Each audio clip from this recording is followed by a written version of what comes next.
বন্ধুগণ সবাইকে নমস্কার। আজকে আমি রান্না করব নদীর এরে বলে ফ্যাসা, ছোট ফ্যাসা। এই ফ্যাসা মাছ দিয়ে আর বেগুন দিয়ে সঙ্গে থাকবে। এর মধ্যে আছে কাঁচা জিরা, সরিষা এবং কাঁচামরিচ। এটা ফিনিশ করে বাইটে নিয়েছি যাতে করে মাছের রসাটা খুব সুন্দর মেশামেশি করে, যার জন্য আমি এখন রান্না শুরু করব। আপনারা দেখেন আমি কীভাবে রান্না করি। প্রথম আমি চুলাটা অন করব।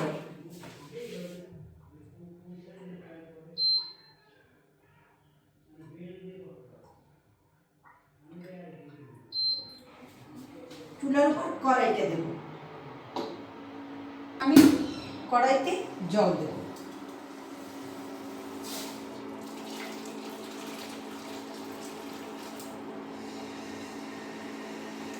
জলটা জাল হইতে থাকবে আর আমি এর ভিতরে ওই মাছগুলি সরিষা বাটা অন্যান্য যে মশলা আছে তা দিয়ে আমি করে নেব, মাখাই নেব।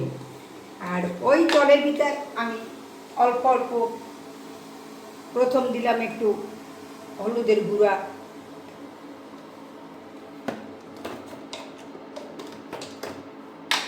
পরে দেব একটু লবণ,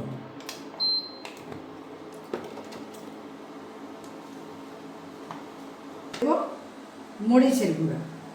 এটা সব কিছু আমি একটু অল্প অল্প দিলাম এই কারণে, কারণ এই মাছ মাখার সঙ্গে আমি সব মশলা আবার দিয়ে মাখাবো। আমার জলে জাল হইতে থাকুক, আমি সরিষা বাটা, কাঁচা জিরা বাটা, কাঁচা মরিচ বাটা দিয়ে আমি মাছগুলি ভালো করে মাখাইয়ে রাখবো। জিরা বাটা, সরিষা বাটা এবং কাঁচা মরিচ বাটা। এখন আমি দেব এর ভিতরে লবণ,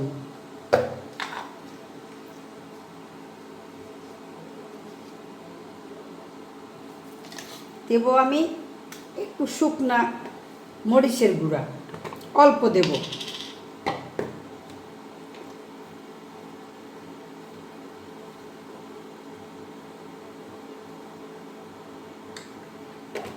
দেব আমি হলুদের গুঁড়া, এটাও দেব অল্প পরিমাণে।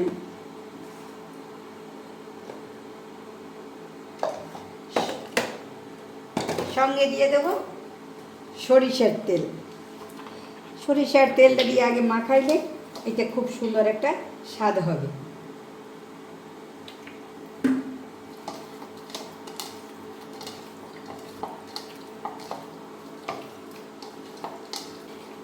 মাছটা মাখাই আমি কিছু সময় রাখবো।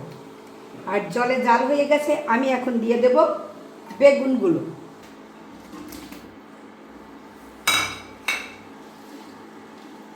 বেগুন সিদ্ধ হয়ে গেছে, এখন আমি মাছগুলি দিয়ে নেব।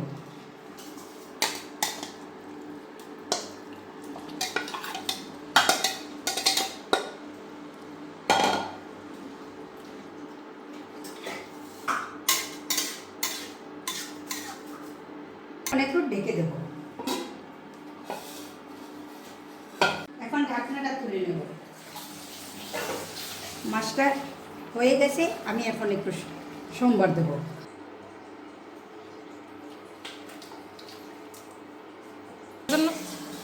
এখন আমি সোমবার দেওয়ার জন্য দিয়ে দেব সরিষার তেল।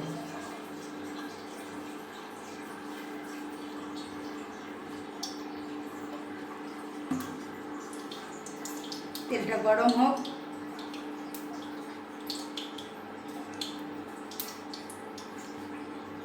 ফোড়নে দেব কালো জিরা,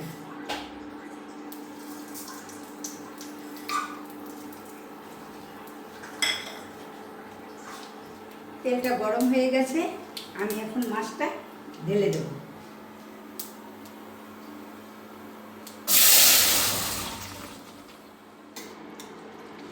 কিছু সময় একটু জাল হোক।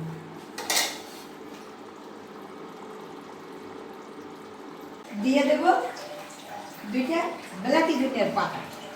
এই ধনিয়া পাতা দিলে এই পাতলা ঝোল রান্না করে যে কোনো মাছে খুব স্বাদ লাগে। এখন হয়ে গেছে, আমি এখন নামাবো। প্রথমত আমি অফ করে নিই। এখন আমি মাছটা নামাইয়ে রাখি।